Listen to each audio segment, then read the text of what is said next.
Hi നമസ്കാരം. ഷഹീൻ ഫിഷിങ്ങിൻ്റെ പുതിയൊരു എപ്പിസോഡിലേക്ക് എല്ലാവർക്കും സ്വാഗതം. അപ്പോൾ നമ്മുടെ ഗൂഞ്ച് ഫിഷിങ്ങിൻ്റെ ഫൈനൽ ഡേ ആയിട്ടുള്ള മൂന്നാമത്തെ ദിവസത്തിലോട്ടാണ് നമ്മളിനി പോകുന്നത്. തികച്ചും ഡിഫറെൻ്റ് ആയിട്ടുള്ള ഒരു എക്സ്പീരിയൻസ് ആയിരുന്നു എന്നെ സംബന്ധിച്ചിടത്തോളം ഗൂഞ്ച് ഫിഷിംഗ് എന്ന് പറഞ്ഞാൽ. കാരണം തുടർച്ചയായിട്ട് 3 ദിവസം നമ്മൾ പ്ലാൻ ചെയ്ത 3 ദിവസം രാത്രിയും പകലും കണ്ടിന്യൂസ്ലി ഒരു ഫിഷിന് വേണ്ടി കാത്തിരിക്കുക എന്ന് പറഞ്ഞാൽ ശരിക്കും എന്നെ സംബന്ധിച്ചിടത്തോളം ഞാൻ ആദ്യമായിട്ട് എക്സ്പീരിയൻസ് ചെയ്തൊരു ടൈപ്പ് ഓഫ് ഫിഷിംഗ് ആണ്. തീർച്ചയായിട്ടും നിങ്ങൾക്കും ഈ എപ്പിസോഡ് കണ്ടു കഴിഞ്ഞാൽ ഒരുപാട് ഇഷ്ടമാവുമെന്ന് വിചാരിക്കുകയാണ്. അതുപോലെ തന്നെ ഗൂഞ്ച് ഫിഷിങ്ങിൻ്റെ കഴിഞ്ഞ 2 എപ്പിസോഡ് കാണാത്തവരുണ്ടെങ്കിൽ ഈ വീഡിയോൻ്റെ ഡിസ്ക്രിപ്ഷൻ്റെ താഴെ അതിൻ്റെ ലിങ്ക്സ് ഞാൻ ഷെയർ ചെയ്യാം. തീർച്ചയായിട്ടും നിങ്ങൾ പോയി വീഡിയോസ് കാണാം. പിന്നെ ഇതുവരെ നമ്മളുടെ വീഡിയോസ് എല്ലാം കണ്ട് നമ്മളെ സപ്പോർട്ട് ചെയ്ത എല്ലാവർക്കും ഒരുപാട് നന്ദിയുണ്ട്. തുടർന്നും നിങ്ങളുടെ സപ്പോർട്ട് ഞങ്ങളുടെ കൂടെ ഉണ്ടാവുമെന്ന് പ്രതീക്ഷിക്കുകയാണ്. അപ്പോൾ നമുക്ക് നേരെ വീഡിയോയിലോട്ട് പോവാം.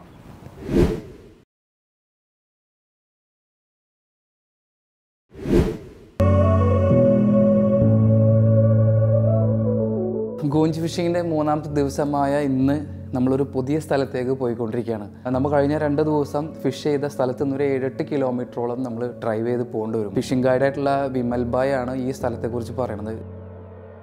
ഇന്നിപ്പോൾ മോർണിംഗ് തൊട്ട് ഉച്ച വരെയുള്ള സമയം നമ്മൾ അവിടെ തന്നെയാണ് മഹസീറിന് വേണ്ടി ട്രൈ ചെയ്യുന്നത്. ഇതും നമുക്കൊരു പുതിയൊരു അനുഭവമാണ്, പുതിയൊരു എക്സ്പീരിയൻസ് ആണ്. കാരണം ഇത്രയും കഴിഞ്ഞ 2 ദിവസം നമ്മൾ സ്റ്റേ ചെയ്ത സ്ഥലത്ത് നിന്ന് മാറി മറ്റൊരു ലൊക്കേഷനിലോട്ട് പോവാണ്. ഈ ഒരു യാത്രയും നല്ലൊരു അനുഭവം കൂടി തന്നെയാണ്. എന്തായാലും यहाँ पे उतनी बड़ी नहीं है, वहाँ पे ज्यादा है. उधर है. हाँ. कितना बड़ा देखा था पहले? इतना बड़ा? हाँ, इतना बड़ा. हाँ. मासीर भी है. हाँ जी.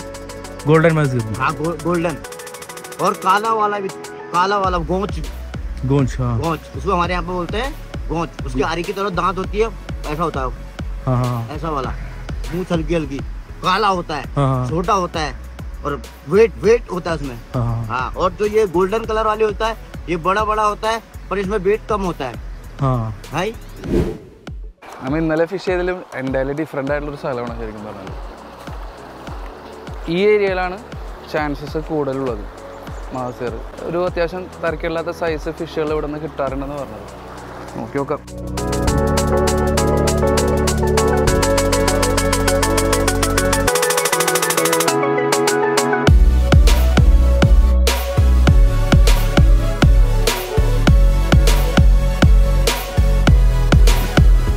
കാലത്ത് തന്നെ പണി തുടങ്ങിയിട്ടാ. നേരെ വന്ന് മറ്റേ മൈദിട്ട് കുഴച്ച് ഉണ്ടിണ്ടാക്കി ചെറിയൊരു മീനെ പിടിച്ചിട്ടുണ്ട്. എന്നിട്ട് അതിപ്പോൾ ലൈവ് ബൈറ്റ് ഇട്ട് നിൽക്കുന്നു. ഇവിടെ കൂടുതലും ഈ ബെയ്റ്റും അല്ലെങ്കിൽ ലൈവ് ബൈറ്റുമിലാണ് ഇവിടെ കൂടുതലും മീൻ പിടിക്കുന്നത്. കഴിഞ്ഞ പ്രാവശ്യം വന്നപ്പോൾ മഹസീറിന് വേണ്ടിയിട്ട് നമ്മൾ നടന്നത് എന്ന് വെച്ചാൽ കൂടുതലും ലൂർ ഫിഷിങ് അല്ലെങ്കിൽ സ്പിന്നേഴ്സ് പോലത്തെ എന്തെങ്കിലുമൊക്കെ ഉപയോഗിക്കാം. ഇവിടെ കൂടുതലും ലൈവ് ബൈറ്റ് അല്ലെങ്കിൽ ബെയ്റ്റ്, പ്രധാനമായിട്ടും ഗൂഞ്ചും അതുപോലെ മഹസീറും.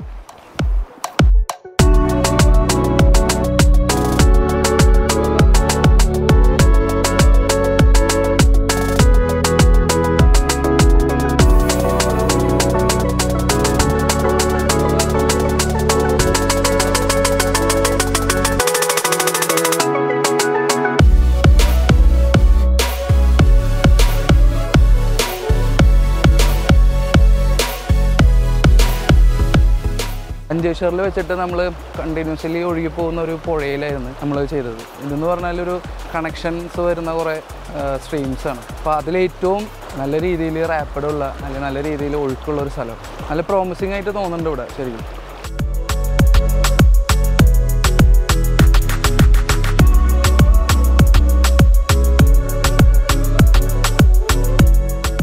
ഈ റാപ്പിൻ്റെ 2 സൈഡിലായിട്ട് ഇവിടെ നമ്മൾ സ്പിന്നർ വെച്ചിട്ട് കാസ്റ്റ് ചെയ്യണം.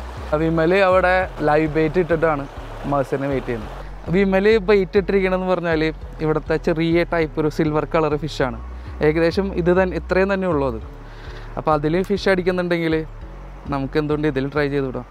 ഒരു ജോയിൻറ്റഡ് ആയിട്ടുള്ളൊരു ഡിയോൻ്റെ റയുക്കി കോട്രോ 90S എന്ന് പറയുന്ന ഒരു ലൂറാണ്. കിട്ടുകയാണെങ്കിൽ ഒന്നില്ലെങ്കിൽ നമ്മളുടെ സ്പിന്നറിൽ അല്ലെങ്കിൽ ലൈവ് ബൈറ്റ് രണ്ടും പരീക്ഷിച്ച് നോക്കുകയാണ്. ഏതിലാണ് മീൻ കിട്ടാന്നുള്ളത് നമുക്ക് നോക്കാം.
ഫിഷ് കിട്ടിയിട്ടുണ്ട്.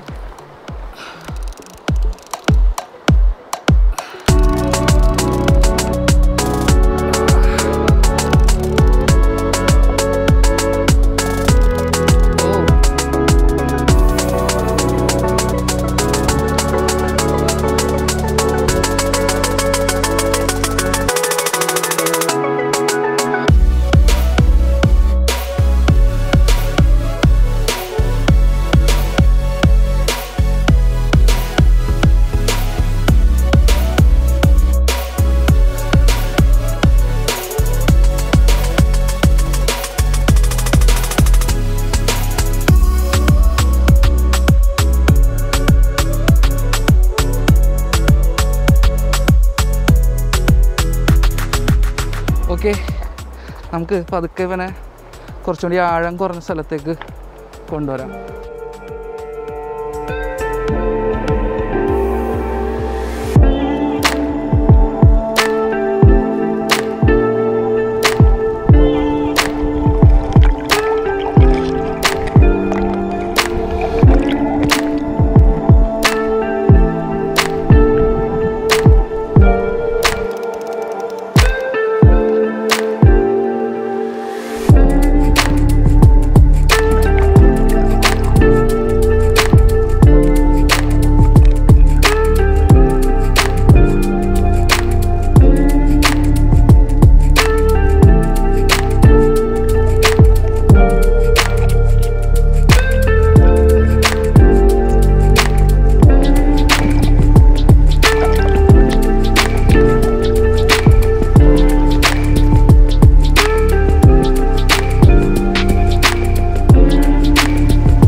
എനിക്ക് തോന്നണത് പഞ്ചേശ്വറിലെ മേഴ്സിനെക്കാട്ടി കുറച്ചുകൂടി ഗോൾഡ് കളർ കൂടുതലുണ്ടെന്ന്.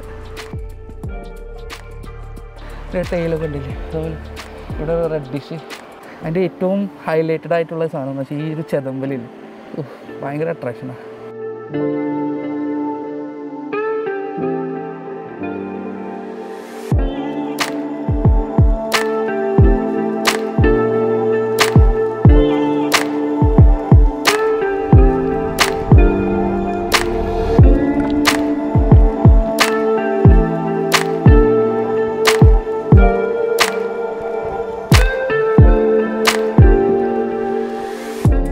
ഇതാണ് മേഴ്സികളുടെ ഒരു പ്രത്യേകത എന്ന് പറഞ്ഞാൽ. അതായത് ഇത്രയും കുത്തി ഒഴുകുന്ന വെള്ളത്തിൽ അതിന് ഓപ്പോസിറ്റായിട്ട് ഇവരിങ്ങനെ വന്ന് നിൽക്കുന്നുണ്ട്. ചിലപ്പോൾ നല്ല ഡീപ്പ് ഉണ്ടാവും, ചിലപ്പോൾ മേലെ തന്നെ വന്ന് നിൽക്കുന്നുണ്ടാവും. ഇപ്പം നമ്മളിവിടെ നിന്ന് ഈ ബൈറ്റിനെ ഈ വെള്ളത്തിലോട്ട് ഒഴുകി വിടുമ്പോൾ ശരിക്കും ഈ റാപ്പിഡിൽ കൂടി പോകുന്ന നോർമലായിട്ടൊരു ഫിഷിനെ അവർ കാണുമ്പോൾ കയറി അറ്റാക്ക് ചെയ്യുന്നു. ആ ഒരു രീതിയിലാണ് നമ്മളിപ്പോൾ ഇവിടെ ചെയ്തുകൊണ്ടിരിക്കുന്നത്. ബെയ്റ്റ് നമ്മൾ ആദ്യമായിട്ട് യൂസ് ചെയ്യണതാണ് മേഴ്സിന് വേണ്ടിയിട്ട്. പക്ഷേ ഇവിടെ ഇപ്പോൾ ഫസ്റ്റ് ഫിഷ് കിട്ടുന്നത് ബെയ്റ്റിലായതുകൊണ്ട് നമുക്ക് ചാൻസസ് കൂടുതലുണ്ട്. കണ്ടോ അവിടെ നോക്കിയാൽ മേഴ്സികൾ അവിടെ ആക്ടിവിറ്റി സ്റ്റാർട്ട് ചെയ്തിട്ടുണ്ട്. ആ മരത്തിൻ്റെ താഴെയായിട്ട് ആക്ടിവിറ്റി സ്റ്റാർട്ട് ചെയ്തിട്ടുണ്ട്. നമുക്ക് ചിലപ്പോൾ ഒന്നുകൂടി ഫിഷ് കിട്ടാനുള്ള ചാൻസസ് കൂടുതലാണ്. ഓക്കെ, അപ്പോൾ നമ്മൾ ഈ സ്പോട്ടിലെ ഫിഷിങ് കഴിഞ്ഞു കേട്ടോ. ഇവിടെ നിന്ന് ഇപ്പോൾ നമുക്ക് ബൈറ്റിലൊരു മേഴ്സികൾ കിട്ടിയിട്ടുണ്ട്. അത് പിന്നെ നമ്മൾ ട്രൈ ചെയ്തിട്ടൊന്നും രണ്ടൊന്ന് ഫോളോ വന്നു, ഒരു സ്ട്രൈക്ക് കിട്ടി, അധികം ഉള്ളൊന്നുമില്ല. അപ്പോൾ നമുക്ക് വീണ്ടും ഗൂഞ്ചിൻ്റെ സ്പോട്ടിൽ തന്നെ പോവാം. അവിടെ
7 മണി നിർത്തിയാലോ?